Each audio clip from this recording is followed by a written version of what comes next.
It is Easter Day, 2026. I'm not looking for Easter eggs today.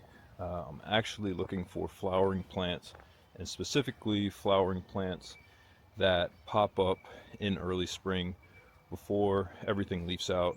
Species that take advantage of all the light that reaches the forest floor. And yeah, let's see how many we can find.